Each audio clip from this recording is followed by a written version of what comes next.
how does it impact the agent representing the buyer, and what can they do? What can they do now? The number one thing is a couple of huge concepts here. Number one is to show your value. That is the most important thing you can do. And social media is a terrific tool for this because we've built these big audiences. We have an open platform and it's also a very personal relationship. And it's not about the value of a buyer's agent in general. It's about you and what you can do to help someone who wants to buy a house. And so I think leveraging social media is key to showing your value. Speak specifically to the people who want to buy a property. Show them what you do. Are you writing contracts? Are you getting an inspection done? Are you negotiating something? Information you're learning in a CE class, things like that are very relevant. I mean, here's the one thing I would say. This is no longer about you. This is about your value to the client.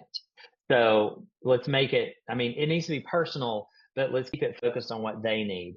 And then the second thing is you need to accept the fact right now that you now do buyer presentations just like you do listing presentations. You walk in there with your documents and your script memorized and your competition summarized and your value proposition. And you need to know and be comfortable with negotiating the value and the cost of your services and commission. That's the number one thing that I hear agents say about not really talking about commission when they get their buyer brokerage agreement signed. They just sort of skim over it like it's just paperwork we have to do.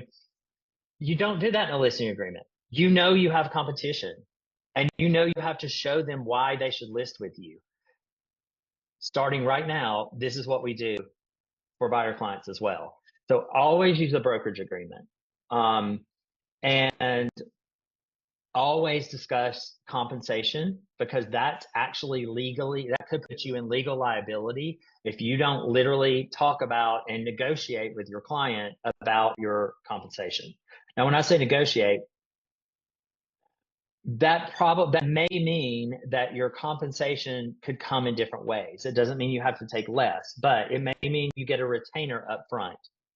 And that retainer is reduced from your 3% commission at the end, or your 2.5%, or maybe it's not taken away from that. Maybe you're going to get a 2% commission and a retainer.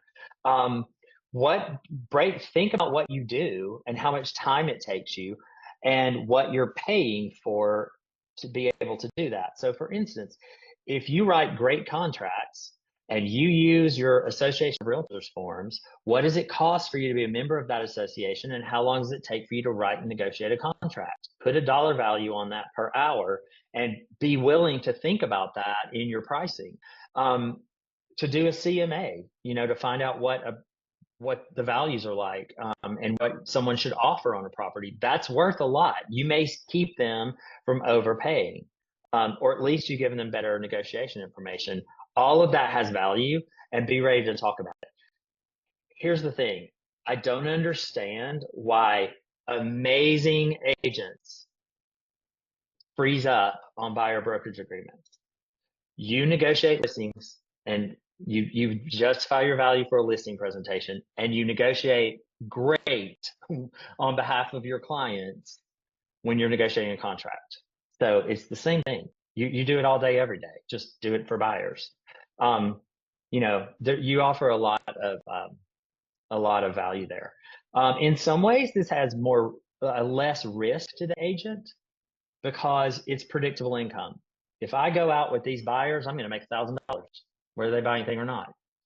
Here's the retainer. I'm already making, $10,000 or 1% of their budget before we even get to a contract. That could be good. But these are all the things you already do. It's the essence of our job. So you can do it. I feel like there needs to be a lot of buyer education though as well. I mean, it's almost like the interest rates.